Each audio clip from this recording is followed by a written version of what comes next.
नमस्कार, मैं doctor Siddharth Jain, gastro surgeon Indore में प्रैक्टिस करता हूँ। आज हम हाइटस हर्निया के बारे में कुछ बातें करेंगे। सो बेसिकली हाइटस हर्निया एक बहुत कॉमन चीज़ है। आप किसी भी एंडोस्कोपी की रिपोर्ट पढ़ेंगे जिसको आमतौर पे रिफ्लक्स की प्रॉब्लम होती है, जीआरडी की प्रॉब्लम होती है, तो उसकी रिपोर्ट में लिखा होता है कि hiatus hernia seen at G junction. Hiatus hernia एक तरीके से ऐसा समझ लीजिए जीआरडी का एक कॉम्प्लिकेशन है। लंबे समय तक जब आपको रिफ्लक्स का प्रॉब्लम रहता है, एसिड ऊपर आने का प्रॉब्लम रहता है, खाना ऊपर आता है, तो कुछ लोगों को अन्ननली और अमाशय जहाँ जॉइन होता है उस एरिया में कुछ वीकनेस डेवलप हो जाती है जो आगे चल के हाइटस हर्निया कहलाती है। बहुत ही सिंपल टर्म्स में अगर हम समझें, अमाशय का कुछ हिस्सा ऊपर की तरफ चढ़ना शुरू हो जाता है, इसको हम हाइटस हर्निया कहते हैं। हाइटस हर्निया छोटे से लेके बड़े तक हो सकते हैं, 2 सेंटीमीटर, 3 सेंटीमीटर, 5 सेंटीमीटर, 6 सेंटीमीटर तक हाइटस हर्निया हो सकते हैं। तो ये आपका चेस्ट जो है, सीना जो है, सीने में लंग्स हैं, हार्ट है और नीचे डायफ्राम नाम की एक मांसपेशी होती है।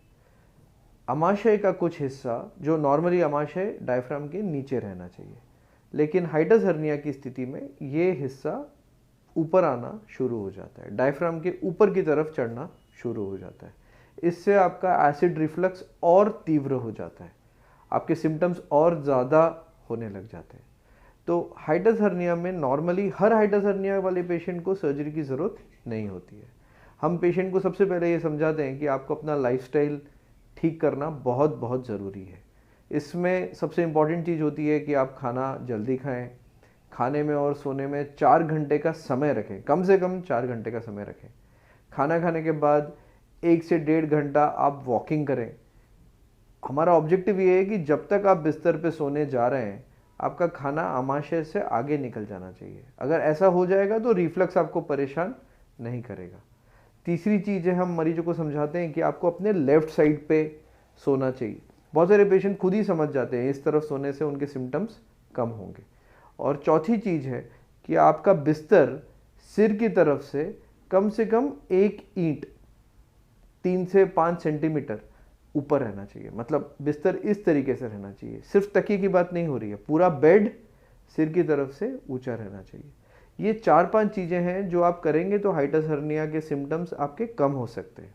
लेकिन अगर समझिए ये करने के बावजूद आपको दवाइयों की ज़रूरत पड़ रही है, रोज़ सुबह भूखे पेट आपको एक एसिड बंद करने की दवाई खानी पड़ रही है, और ये चीज़ आप पिछले 6 महीने, 1 साल, 2 साल, 10 सालों से ये दवाइयाँ ले रहे हैं, ऐसी स्थिति में फिर हम कुछ टेस्ट करते हैं और उसके बाद फिर हाइटस हर्निया के लिए हमको सर्जरी करनी पड़ती है। नमस्कार।